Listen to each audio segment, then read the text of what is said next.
नमस्कार। भूगोल के इस प्रकरण में आप सभी का स्वागत है। प्रस्तुत प्रकरण में हम भारत और ब्राज़ील दोनों ही देशों की जलवायु की विशेषताएं, तापमान पर प्रभाव डालने वाले घटक तथा प्राकृतिक आपदाओं का तुलनात्मक अध्ययन करेंगे। तो हम दोनों ही देशों के बारे में जानकारी हासिल करेंगे। सबसे पहले आपके पाठ्यपुस्तक 25 पे यहाँ पर जो मानचित्र दिया गया है उस मानचित्र को देखिए। जो मानचित्र आपका ब्राज़ील का मानचित्र दिया है, इस ब्राज़ील के मानचित्र को आपको देखना है और देखकर दिए गए प्रश्नों का उत्तर देना है। ब्राज़ील का मानचित्र देखने के पहले सर्वप्रथम पूर्व, पश्चिम, उत्तर, दक्षिण ये जानना जरूरी है। दाहिनी तरफ पूर्व होता है, बाईं तरफ पश्चिम होता है, ऊपर की तरफ उत्तर होता है, नीचे की तरफ दक्षिण होता है। इस मानचित्र में दो रेखाएं गुजरती है, अक्षांश रेखाएं। जो ऊपर वाली रेखा है, 0 अंश से आगे की जो रेखा है वो आपकी विषुवत रेखा है, जिसे भूमध्य रेखा भी कहते हैं। नीचे वाली जो रेखा है वो मकर रेखा है। अर्थात ब्राज़ील के मानचित्र से ब्राज़ील से दो प्रकार की रेखाएं जाती है। एक रेखा है भूमध्य रेखा या विषुवत रेखा, दूसरी रेखा है मकर रेखा। इनको ध्यान में रखकर आपको दिए गए जो प्रश्न है उसका उत्तर देना है। मानचित्र की समताप रेखाओं का विचार करके बताइए कि ब्राज़ील में औसत तापमान की श्रेणी कितनी है।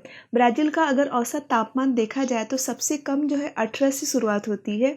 तो ब्राज़ील का औसत तापमान 18 अंश सेल्सियस से 28 अंश सेल्सियस तक है। किस भाग में अधिक वर्षा होती है? ब्राज़ील के अमेजन नदी के मैदान में अधिक वर्षा होती है, क्योंकि अमेजन नदी का जो मैदान है उस भाग में अधिक वर्षा होती है। ब्राज़ील में किन दिशाओं से हवाएं आती है? ब्राज़ील में अटलांटिक महासागर की तरफ से, अटलांटिक पूर्व की ओर, ब्राज़ील में उत्तर पूर्व तथा दक्षिण पूर्व दिशाओं से हवाएं आती है। इसके पीछे कारण क्या है? इसके पीछे यही कारण है कि ब्राज़ील के उत्तर भाग में विषुवत रेखा जाती है, जिसके कारण वहाँ पे दबाव बनता है। दबाव के कारण उत्तर पूर्व दिशा और दक्षिण पूर्व दिशाओं से दोनों तरह से दबाव बनने के कारण दोनों तरफ से भिन्न भिन्न दबाव के कारण हवाएं आती है। ब्राज़ील में इन हवाओं के मार्ग में क्या अवरोध निर्माण होते हैं? ब्राज़ील के इन हवाओं के निर्माण में विशाल कगार और ब्राज़ील के उच्च भूमि का अवरोध निर्माण होता है। ब्राज़ील में हवाओं के कारण किस प्रकार की वृष्टि होती है?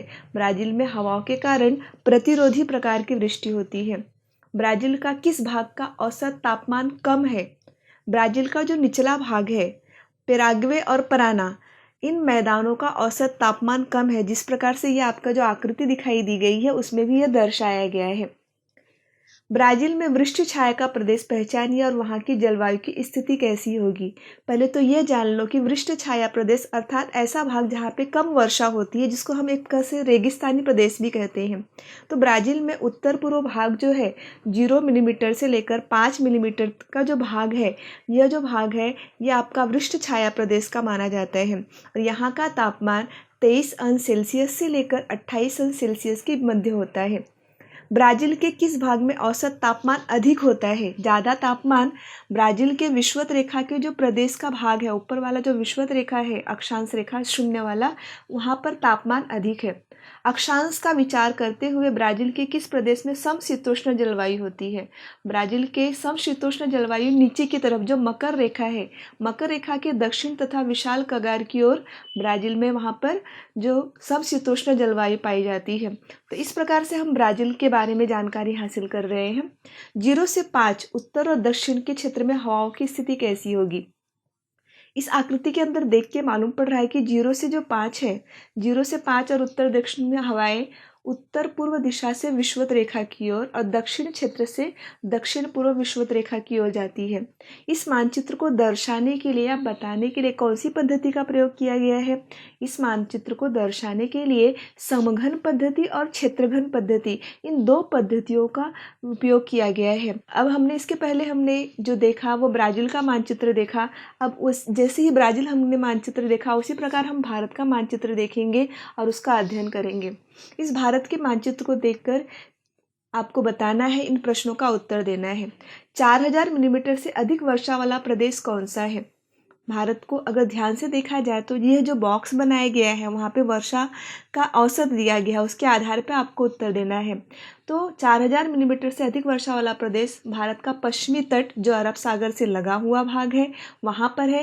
साथ ही साथ भारत का उत्तर का वो जो भाग है, अरुणाचल प्रदेश, शिलोंग जो आपका भाग है, वहाँ पर अधिक जो तापमान है अधिक वर्षा वाला क्षेत्र माना जाता है। न्यूनतम और अधिकतम तापमान वाले प्रदेश कौन से? न्यूनतम अर्थात सबसे कम तापमान वाला प्रदेश और अधिकतम यानी सबसे अधिक तापमान वाला प्रदेश।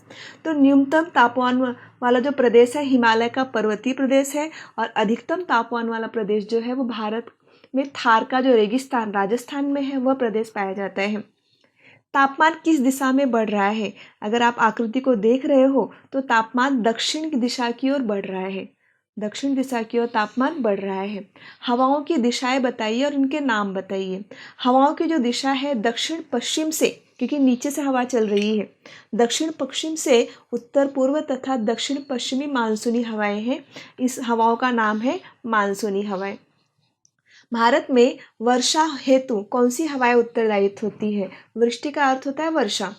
भारत में वर्षा हेतु वृष्टि हेतु दक्षिण पश्चिमी मानसूनी हवाएं या मौसमी हवाएं उत्तरदायित्व होती है। देश के उत्तर भाग की जलवायु किस प्रकार की है? देश के उत्तर भाग की जलवायु, जम्मू कश्मीर के ऊपर जो जम्मू कश्मीर के आसपास का भाग है, देश के उत्तर भाग की जलवायु समशीतोष्ण प्रकार की है। भारत के प्रायद्वीपीय पठार में कौन कौन से भाग में अर्धशुष्क स्थिति पाई जाती है? उसके पीछे क्या कारण है? भारत में पश्चिमी घाट के पूर्वी भाग के मध्य में पश्चिमी घाट का वृष्टि छाया जो प्रदेश है वो अर्धशुष्क स्थिति पाई जाती है, क्योंकि यहाँ पे कर्क रेखा गई है, सूर्य की जो रोशनी है लंबवत पड़ती है, जिसके कारण यहाँ पे अर्धशुष्क स्थिति पाई जाती है। अब हम आगे का देखते हैं। भारत के मानचित्र में भारत के मध्य से अक्षांश रेखा जो गई है उसे हम कर्क रेखा कहते हैं। भारत के मध्य से कर्क रेखा गई है और उस कर्क रेखा का प्रभाव भारत में दिखाई देता है। अब हम अगला चलते हैं। जो मानचित्र आपको दिखाई दे रहा है कि पृष्ठ क्रमांक 27 पर यहाँ पे 4 राज्य दिए गए हैं। ये 4 राज्य या ब्राज़ील के राज्य दिए गए हैं। इन ब्राज़ील के राज्यों के आधार पे आपको वार्षिक औसत तापमान वर्षा का आलेख इनकी जानकारी देना है। ये 4 राज्य हैं Manaus, Belem, Porto Alegre, Rio de Janeiro. इन चारों मानचित्र को देखना है, इन चारों आकृति को देखना है, स्तंभालेख को देखना है और आपको उत्तर देना है। चारों शहरों के तापमान किस महीने में सर्वाधिक है? मैनोस शहर को आप देख रहे हो तो मैनोस शहर में अगस्त से अक्टूबर का जो महीना है यहाँ पर तापमान सबसे अधिक है।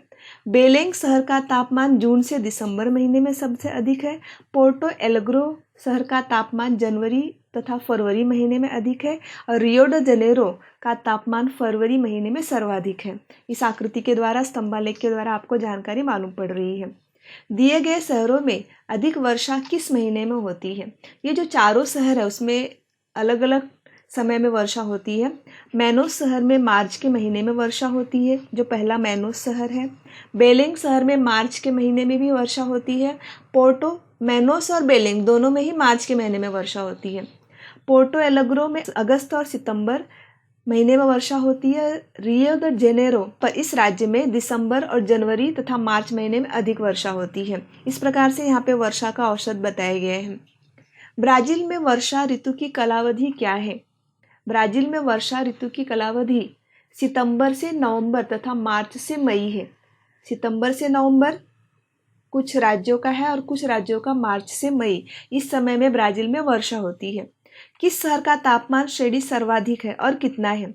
सबसे ज़्यादा जो तापमान है वो मैनोस शहर का है। न्यूनतम तापमान है 23 अंश सेल्सियस कम से कम जो है, और अधिकतम तापमान है 33 अंश सेल्सियस। कौन से शहर का? मैनोस शहर का। रियो डी जेनेरो में सामान्य किस प्रकार की जलवायु पाई जाती है? रियो डी जेनेरो जो स्थान है वहाँ पे आर्द्र और अपेक्षाकृत सौम्य जलवायु पाई जाती है। आर्द्र जलवायु पाई जाती है और उसी प्रकार से सौम्य प्रकार की जलवायु पाई जाती है। अब हम इसका भौगोलिक स्पष्टीकरण देखेंगे। ब्राज़ील का भौगोलिक स्पष्टीकरण। ब्राज़ील में अक्षांशीय विस्तार काफ़ी अधिक है, जिसके कारण यहाँ की जलवायु में विविधता पाई जाती है। अक्षांशीय विस्तार अधिक होने के कारण यहाँ की जलवायु में विविधता पाई जाती है। ब्राज़ील के ऊपर की तरफ विषुवत रेखा गई है, भूमध्य रेखा गई है जिसे हम कहेंगे, और नीचे की तरफ मकर रेखा गई है। तो भूमध्य रेखा जहाँ पर गई है वहाँ की जलवायु उष्ण है, और जहाँ पर मकर रेखा जहाँ से जाती है वहाँ की जलवायु जो है समशीतोष्ण प्रकार की जलवायु पाई जाती है। ब्राज़ील में दक्षिण पूर्व और उत्तर पूर्व दिशाओं से आने वाली व्यापारिक हवाओं के कारण दबाव निर्माण होता है और इसी के कारण ब्राज़ील में वर्षा होती है। ब्राज़ील के उच्च भूमि में कुछ भाग पर सागर से आने वाली हवाओं के कारण अवरोध उत्पन्न हो जाता है और अवरोध उत्पन्न होने के कारण वहाँ पे वर्षा बिल्कुल नहीं होती। और यह जो भाग है आपकी आकृति में दिखाई दे रहा है, यही भाग अनावृष्ट चतुर्भुज प्रदेश के नाम से जाना जाता है। और इसके ऊपर प्रश्न में भी पूछा जाता है कि अनावृष्ट चतुर्भुज प्रदेश कौन से हैं। जहाँ पे हवा का दबाव कम हो जाता है, अवरोधी प्रकार का होता है, जहाँ पे वृष्टि छाया का प्रदेश निर्माण होता है, ऐसी जगहों पे विशाल कगार या अनावृष्ट चतुर्भुज प्रदेश कहते हैं। जैसे अनावृष्ट चतुर्भुज प्रदेश कहते हैं। अब आप आकृति में देख ही रहे हो कि अनावृष्ट चतुर्भुज प्रदेश कैसा है, जहाँ पे सूखा और रेगिस्तान पाया जाता है। तापमान के संदर्भ में ब्राज़ील का उत्तर भाग उष्ण है और दक्षिण भाग तापमान की तुलना में कम है और ब्राज़ील में बहुत सारी विविधता पाई जाती है। ब्राज़ील में भूमध्य तट के पास तापमान में कुछ अधिक अंतर नहीं पाया जाता और यहाँ पर चक्रवाती तूफान भी कभी कभी ही आया करती है। देश के अधिकांश भाग में उष्णकटिबंध आता है और भूमध्य भाग का जो एरिया है, जहाँ से भूमध्य रेखा गुजरती है, वहाँ और अमेजन के आसपास का जो तापमान है 28 अंश सेल्सियस अधिकतम होता है और न्यूनतम 25 से 28 अंश सेल्सियस अमेजन के आसपास का तापमान होता है। यहाँ का प्रदेश का मौसम बहुत ठंडा होता है। सागर की निकटता होने के कारण जलवायु सौम्य होती है और आर्द्र होती है। अमेजन के करीब का जो भाग है, वहाँ पे 2000 मिलीमीटर तक वर्षा होती है। अमेजन के पास का जो प्रदेश है, वहाँ पे 2000 मिलीमीटर तक वर्षा होती है और कहीं कहीं पे 1000 से 1200 मिलीमीटर तक वर्षा होती है। तो ये हमने वर्षा भौगोलिक स्पष्टीकरण यह ब्राज़ील देश का देखा। अब हम भारत देश के 4 शहरों को देखेंगे, उसका तुलनात्मक अध्ययन करेंगे भारत देश के 4 शहरों का। भारत देश के 4 शहरों में दिल्ली, कोलकाता, मुंबई और चेन्नई है। इन 4 शहरों में उसको देखना है और वहाँ का वर्षा तापमान का अध्ययन करना है। भारत में किस महीने में अधिक वृष्टि होती है? भारत में सामान्यतः जून में अधिक वृष्टि होती है। जून का जो महीना है, वहाँ पे अधिक वृष्टि होती है। चेन्नई व शेष भारत में वर्षा में आपको क्या अंतर दिखाई देगा? आप मानचित्र में देख रहे हो जो चेन्नई है, चौथा मानचित्र, और आपका चेन्नई और शेष भारत में चेन्नई का जो वर्षा है, वर्षा का समय अलग होता है और अन्य जो राज्य हैं उनका वर्षा का समय अलग होता है। चेन्नई और शेष भारत में वर्षा काल में क्या अंतर दिखाई देता है? चेन्नई और शेष भारत में यह दिखाई देता है कि अन्य जो राज्य हैं, अन्य राज्यों में जून से सितंबर तक ये 4 महीने की ही वर्षा की कालावधि होती है, परंतु चेन्नई में मई से दिसंबर तक अर्थात 7 से 8 महीने वर्षा होती है। भारत के दक्षिण और पश्चिमी मानसूनी हवाओं के कारण सभी राज्यों में वर्षा होती है, लेकिन पूर्वी मानसूनी के कारण चेन्नई में वर्षा होती है। चेन्नई में वापसी के मानसून के कारण वर्षा होती है। चेन्नई का जो वर्षा का कालावधि है वह है मई से दिसंबर का और भारत के अन्य राज्यों का वर्षा का कालावधि है जून से सितंबर महीने का। यह अंतर चेन्नई और भारत के अन्य राज्यों में दिखाई देता है। दिल्ली एवं कोलकाता में तापमान वक्र में क्या समानता दिखाई देती है? जनवरी से मई महीने की कालावधि में यह तापमान वक्र बढ़ता है और अगस्त से नवंबर महीने की कालावधि में यह तापमान वक्र कम होता है। जो तापमान वक्र है, जो उसकी बनावट है, वो कम होती है। किस शहर के तापमान कक्षा कम है और उसमें क्या निष्कर्ष निकलता है? चेन्नई शहर की तापमान कक्षा कम है। इससे यह निष्कर्ष निकलता है कि चेन्नई शहर की जलवायु अन्य 3 शहरों की तुलना में सम जलवायु है। किस शहर की तापमान कक्षा अधिक है? इस प्रकार की जलवायु के बारे में क्या पता चलता है? दिल्ली शहर की तापमान कक्षा अधिक है। इस आधार पर यह पता चलता है कि दिल्ली शहर की जलवायु अपेक्षाकृत विषम है। चारों शहरों के औसतम और न्यूनतम अधिकतम तापमान श्रेणी की गणना कीजिए। तो सर्वप्रथम दिल्ली का देखते हैं। दिल्ली का अधिकतम और न्यूनतम 6 सेल्सियस अंश सेल्सियस, अधिकतम 41 अंश सेल्सियस है। कोलकाता का न्यूनतम 6 अंश सेल्सियस से अधिकतम 37 अंश सेल्सियस है। मुंबई का न्यूनतम 21 अंश सेल्सियस और अधिकतम 34 अंश सेल्सियस। चेन्नई के शहर औसतम न्यूनतम जो तापमान है वो 21 अंश सेल्सियस से अधिकतम 39 अंश सेल्सियस है। इन चारों शहरों की जलवायु को सम और विषम जलवायु में विभाजित कीजिए। अगर इन चारों शहरों को सम और विषम जलवायु में विभाजित किया जाए तो सम जलवायु के जो शहर है, सम जलवायु अर्थात न ज़्यादा गर्मी, न ठंडी, न बरसात, सब समान होता है, उसे हम सम जलवायु कहते हैं। तो सम जलवायु में मुंबई और चेन्नई, और विषम जलवायु में दिल्ली, कोलकाता। सम जलवायु अर्थात गर्मी, बारिश, ठंडी सभी एक समान होती है, ज़्यादा भी नहीं होती ना कम होती है, परंतु विषम में ठंडी बहुत ज़्यादा ठंडी हो जाएगी, गर्मी में बहुत ज़्यादा गर्मी हो जाएगी। इस प्रकार का परिवर्तन दिखाई देता है सम और विषम जलवायु में। अब हम भारत का भौगोलिक स्पष्टीकरण करेंगे। भारत का भौगोलिक स्पष्टीकरण, भारत के मानचित्र को जानना जरूरी है, और इसके पहले भी मैंने आपको बताया है कि भारत के मध्य से कौन सी रेखा गई है? कर्क रेखा गई है। भारत की जलवायु मानसूनी प्रकार की है। भारत के मध्य से कर्क रेखा गुजरने के कारण सूर्य की किरण लंबवत पड़ती है। सूर्य की किरण जिस भाग में लंबवत पड़ती है, ऐसे भागों का तापमान अधिक होता है। भारत के दक्षिण में तापमान बढ़ता जाता है। उसी प्रकार सर्दियों के मौसम में जम्मू कश्मीर और हिमालय के पर्वतीय क्षेत्र का जो तापमान है बहुत ही कम हो जाता है। यह -40 डिग्री तापमान हो जाता है। -40 डिग्री तापमान होने के कारण वहाँ पर बर्फ़ की बारिश होती है और हिमपात होता है। ये जम्मू कश्मीर और पर्वतीय भागों में इस प्रकार के तापमान को देखा जाता है।